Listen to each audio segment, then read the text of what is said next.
In a previous episode, I did a little bump and grind on this Jeep Renegade. We pulled it out with the G90E, dollied and straightened the metal. We ground it, filled it, blocked it, and got it into primer and ready for some paint.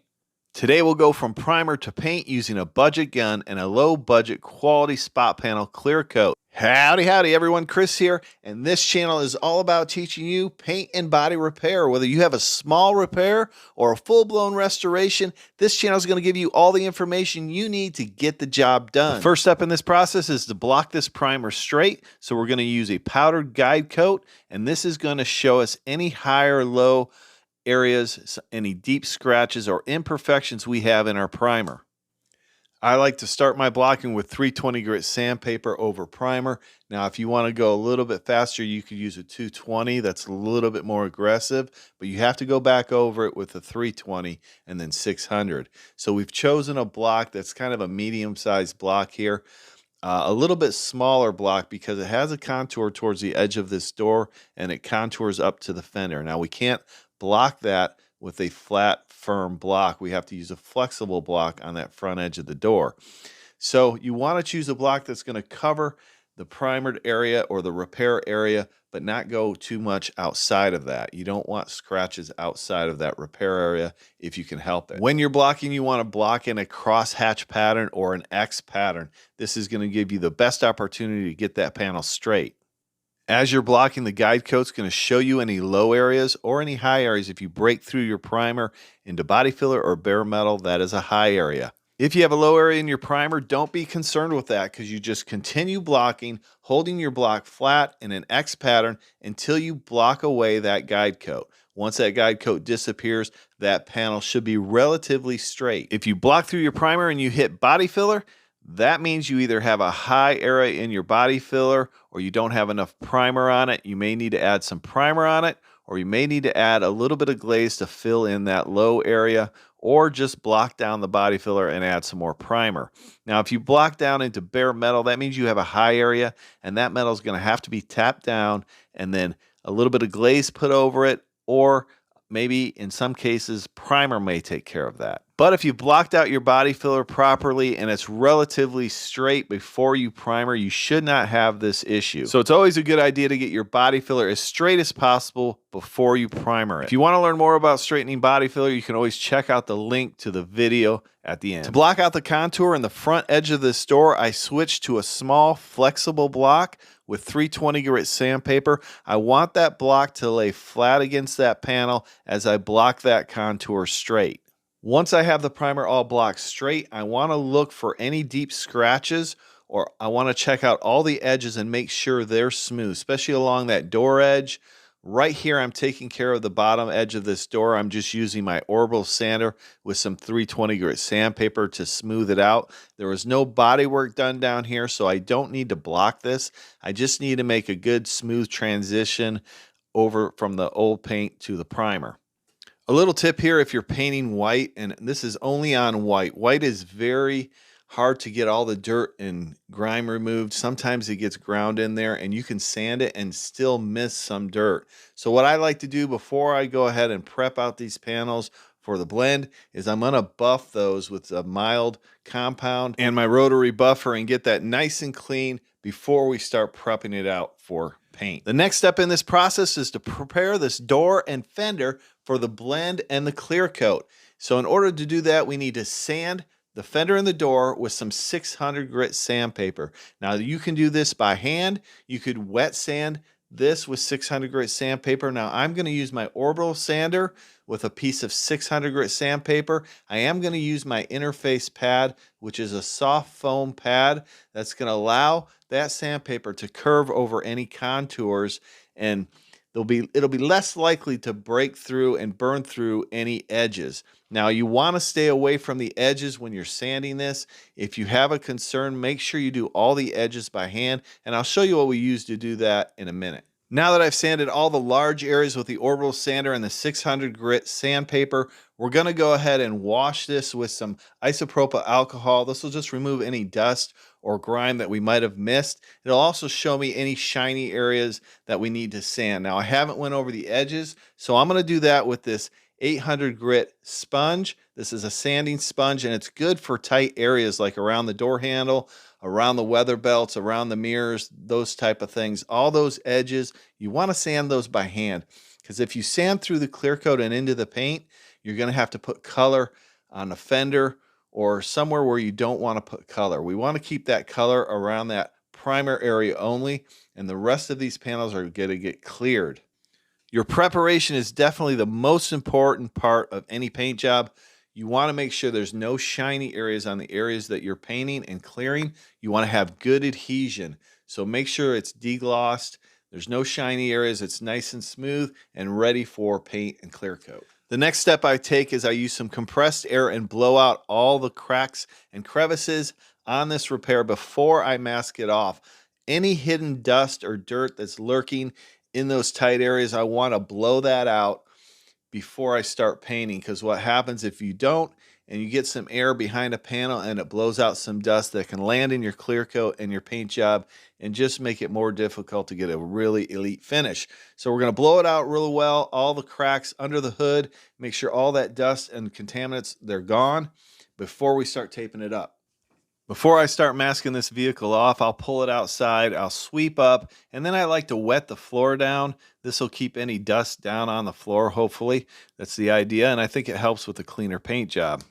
The next step before we start masking is to clean it once again. I'm using isopropyl alcohol here to wipe down these door jambs, make sure any oil or dirt is removed. This is going to help the masking tape to stick to it and just give us a clean paint job. Now, I like to use isopropyl alcohol. It tends to remove static electricity, which draws dust and dirt to your paint job. So that's just an added bonus of using that isopropyl alcohol. Now, you can use wax or grease remover or soap and water to wash it down, whatever you choose. I'll go ahead and start masking it off by back taping the jambs. You want to mask off all your jambs first before you do the rest of the vehicle. Let's finish masking this Jeep, and then we'll talk about the gun, the paint, and the clear coat we're using on this repair.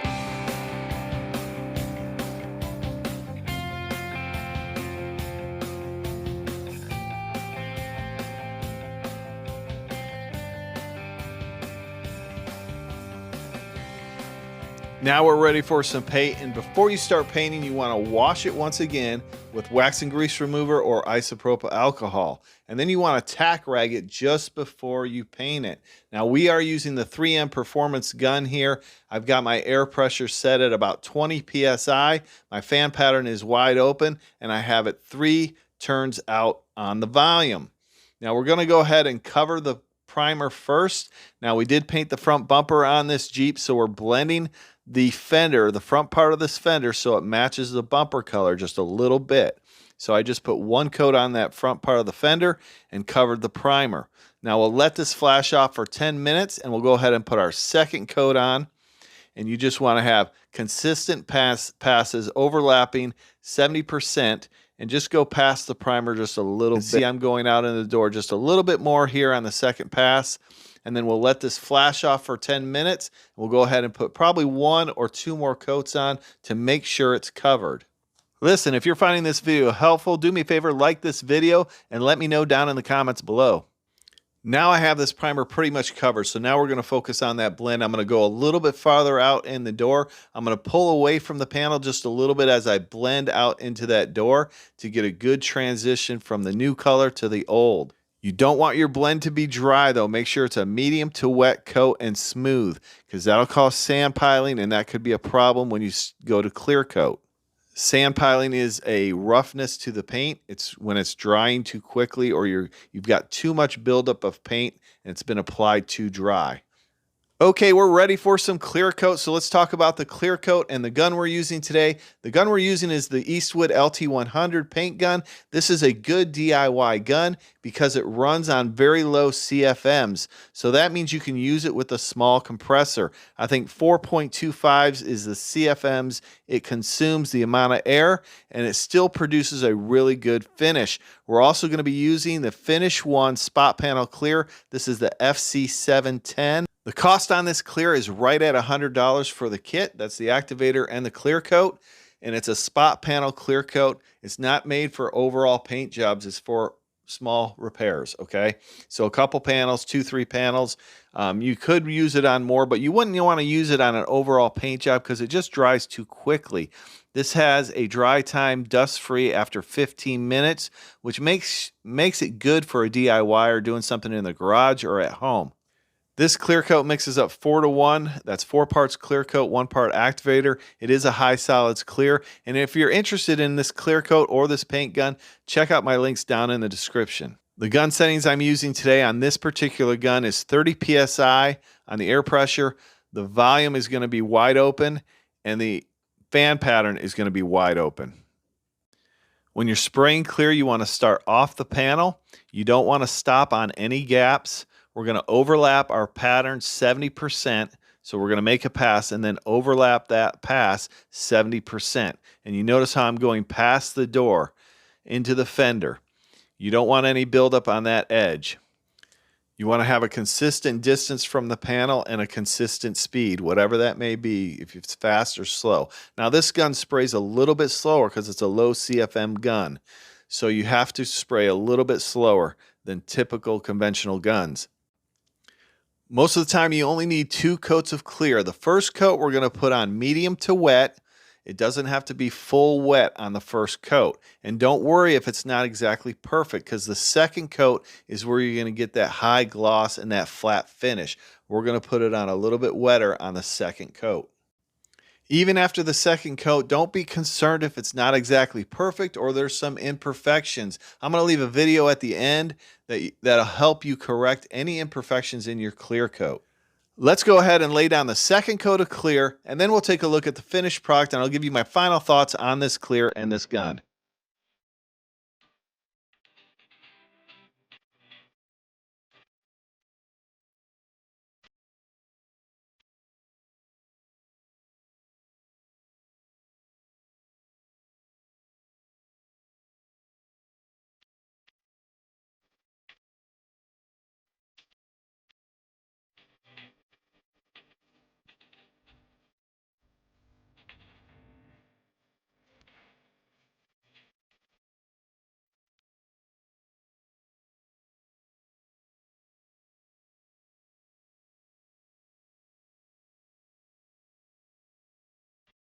Taking a look at this, it's about 30 minutes after I went ahead and cleared it.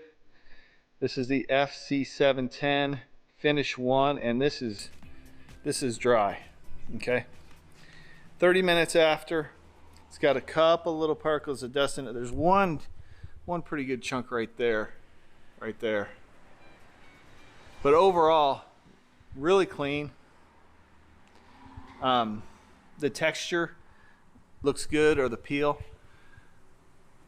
A little bit better than factory. And actually I was a little concerned when I was laying this down because I thought, you know, white's a little bit hard to see, but I thought it was going to have a little bit more texture than it does, but it actually flowed out quite a bit. So even though the 710 is a quick drying clear, it ended up flowing out. Part of that's the clear and part of that's the gun. The gun doesn't atomize like an Iwata or something of that nature. It has a little bit larger droplets, but being that I put more material on, it allowed it to flow out.